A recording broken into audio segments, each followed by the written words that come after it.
Paano ba gagawin mo kung one-sided yung friendship? Una sa lahat, hindi ibig sabihin na saktan ka ay mahina ka, Ate Mia, okay? Actually, believe ako sa tatag mo. So, meron lang akong konting payo sa'yo. Unang-una, hindi lahat ng nawawala ay dapat habulin, okay?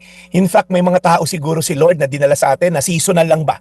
Hindi ngunit nakapag-invest ka na ng time, nakapag-invest ka na ng maraming emosyon, o iba, finances, di ba? Eh habang buhay na dahil namuhunan ka na. May mga tao talaga na hindi mo na kailangan sa buhay mo kung baga. I'm not saying siya yon, but again, you have the wisdom to discern sino yung mga taong dapat mong tanggalin kung toxic at dapat mong i-absorb kung mga taong makakatulong sa welfare mo. Sabi sa Proverbs 13:20, yan ang verse natin ngayon, walk with the wise and become wise.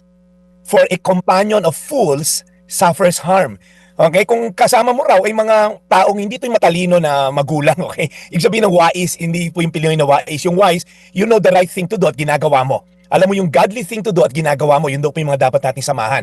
Now, pag sumama ka naman sa mga hangal, okay, magkakaroon daw po tayo ng mga harm or mapapahamak tayo. So may mga tao, Ate Mia, na dadaan lang sa buhay natin para din matest yung patience natin, matest talaga yung generosity natin, pero have the discernment. Ikaw lang ba yung puro palabas? Wala ka nang nakakabig, di ba? Ikaw ba'y laging umuunawa kahit drain ka na? Parang nakikita ko sa'yo, Ate Mia, one-sided yung friendship mo. Tandaan mo, Ate Mia, boundaries are not selfishness. It's not a sign of parang self-centeredness. Kaya ka may boundary sa buhay, una, self-respect. Okay? Gusto mo rin irespeto yung limitasyon mo ba? Pangalawa, stewardship din yan ng resources mo, ng energy mo, ng pera mo. Kasi alam mo, limitado rin yung mga resources mo. Sabi rin sa Biblia, love your neighbor as you love yourself. So pangalawa, wag mo rin hayaang maging sarado yung puso mo dahil lamang nasugatan ka sa isang tao na to. Magkaiba yung patuloy ka magtitiwala ulit, padalos-dalos, iba-ibang tao, pero pero dapat sa'yo maging open ka dahil may boundaries ka na, magkakaroon ka ng wisdom to open up another relationship or friendship. Hindi kailangan damihan yung mga kaibigan, Ate Mia. Kailangan mo lang piliin yung tamang tao na papasukan ng yung relationship. Tandaan mo to, Mia. Your kindness is not your weakness. It's your Christ-likeness. Tingin ko yung kabaitan mo, hindi mo yan weakness. Yan ay itsura lamang na meron kang Diyos sa puso mo at pinapamuhay mo ito. At the end of the day, si Jesus talaga yung dapat nating sandalan, siya yung dapat nating takbuhan dahil sabi niya, I will never leave you nor forsake you.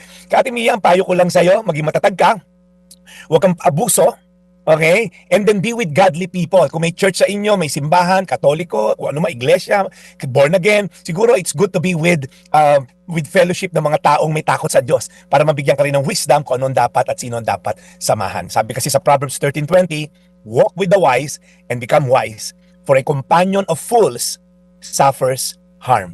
Tayo manalangin. Lord, alam ko na maraming nakarelate kay Ate Mia. Lord, maraming mga tao na feeling nila nagamit sila. Lord, bigyan mo lang sila, Lord, ng discernment and wisdom na hindi lahat inoohan.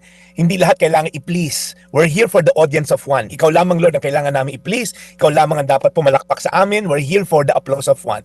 Kaya, Lord, minsan kami rin, we want to please everyone. Kaya kami rin, Lord, naaabuso din kami minsan. At Lord, dinadalangin namin yung mga tao naman na nasa kabilang side, yung mga nangaabuso ng ibang tao, Lord. Bigyan mo rin sila ng wisdom na ang mga tao, Lord, ay may limitasyon, huwag abusuhin ng oras, pagkakataon, oportunidad, pera ng mga tao, Lord, na mapagbigay. Salamat, Lord, sa pagkakataon na to na may biblical insight na na-share kami kay Ate Mia in Jesus' name. Amen. Amen. Today's Reflection with Pastor Jeff Eliscopides.